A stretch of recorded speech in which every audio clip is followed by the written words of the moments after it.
property developing is it's not rocket science. Property developers are just the people who are prepared to take the risk that's inherent in making cities and subdivisions happen. I think it's fair to say that because of the high risks involved with their own money most of the time, property developers feel entitled to a high profit in the case of a successful project. Of course, in a place like Auckland, that means an inexorable creep up of the price of housing. Now, West One wants to take a different approach. We want to take a safer approach. And because it's a safer approach, then the risk of the development project, whatever it might be, is significantly reduced for everyone. For a lower risk, you don't expect to make such a high profit, so a developer can then limit himself to a preset fee. And with a preset fee, the whole profit margin can be rebated back into the project itself. And it's just a simple mechanism for reducing the cost of housing. We've given it the name Benevolent Development. And it's a business model which we've taken to the Auckland Council about a year ago, and their response has been extremely positive. They have been extremely supportive all of that time. And better still, we've also been able to approach government, and there seems to be a real possibility of securing from government a performance guarantee for a project that's undertaken on a benevolent development basis. So from the government's point of view, it simply means that as long as they can be satisfied that the project has been well designed, so it's sound in itself and that it's been properly financed, then they can guarantee that the build will be completed. And what does that mean? Well, it means that for the bank, it means that they can be assured that they will be paid. For the landowner, they can be assured that they'll be paid. For the buyers of apartments, they can be assured that their apartment will be completed. We have such a project planned for New Lynn in Auckland. It's an 18-storey building. The first 2 stories is a church, come a conference centre, followed by 48 3-bedroom apartments over 4 floors, and then followed by a further 12 stories of a total of 72 2-bedroom apartments. That's a total of 120 apartments worth, on the market, $72 million. $72 million is a lot of money. So I thought I'd take the liberty of preparing a visual to explain where all that money goes and what it looks like. I've got 36 blocks here, and each of these blocks represents $2 million. So that's what $72 million looks like, all piled up like that. So when everybody has bought their apartment ahead of time, they've signed a contract, and $72 million is what they call bankable contracts. That's the value of the whole project. And that's what it looks like in a pile like that. Now the cost of the project, the cost of building, the cost of construction has been calculated out at $48 million for this particular project.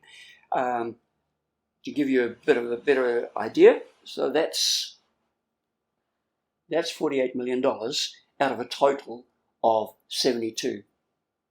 Now that consists of the cost of the land, $4 million, the cost of developing the land, going to council, doing all the architectural work, engineering work, all that sort of thing, is $2 million, and which leaves you about $42 million to get from somewhere, presumably from a bank. Well, I'll tell you now, a bank will not give you $48 million because that represents 2/3 of the total value of the project. 2/3 is 66% loan to value ratio, and that's just much too high. Now, thankfully, the owner of the land has agreed to be paid for the land at the end of the project under certain conditions, of course, which means that that's $4 million that we don't have to access from a bank. And furthermore, we're seeking to access a further $2 million through crowdfunding to pay for the development costs, the design, engineering, consent, and various building consents, that sort of thing. So that's $6 million that does not have to come from a bank. That leaves us $42 million to get from a bank for the funding of the project. And $42 million is still too much because it's an LVR of just under 60%. It's still too high. What this project needs is a whole pile of cash from somewhere. The good news is that there is actually such a source of cash. And I'll just turn this around to show you. When the buyers sign an agreement to buy an apartment, they put a 20% deposit down. Typically, that 20% deposit stays in a trust account somewhere untouched till the end of the project. But here's the value of the government guarantee. With a government guarantee, there is no need to leave that cash in a lawyer's trust account. It can be accessed as equity for the project itself. In this case, 20% is, it's $14 million. Well, with that $14 million injection as cash equity, all you have to go to the banks for is the remaining $28 million. What was $48 million to start with, when all that has been taken out, it's just $28 million. $28 million out of $72 million, well, that's an LVR around about 40%. And suddenly, the banks are very interested at that sort of level. That's on top of a government guarantee. So here you have a profile for the whole project, and the question is, what's in it for everybody, and particularly, what's in it for the crowdfunders? Well, first of all, the various fees have to be paid. That includes the developer's fee, which is only that much instead of the profit margin. Next, the bank has to be paid, so this disappears out of the block. Of course, the bank has to be paid interest, which is about that much, a couple of $1 million. What else have we got? The landowner has to be paid, so that goes out of the system. Next, the first home buyers who put this deposit in, they get that deposit refunded. First home buyers. Now, if everybody's a first home buyer in the project, then 1, 2, 3, 4, 5, 6, 7, that's $14 million, has to be paid back from the surplus. 1, 2, 3, 4, 5, 6, 7 leaves us that much left over, and all of this is gone out of the system. What's that leave us?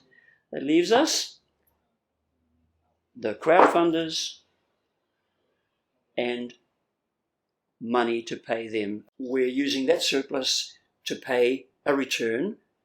We're offering a maximum 150% return to the crowdfunders. So let's say that much. And any remaining surplus above that goes into the project. It does not go to the developer because this is a benevolent development project.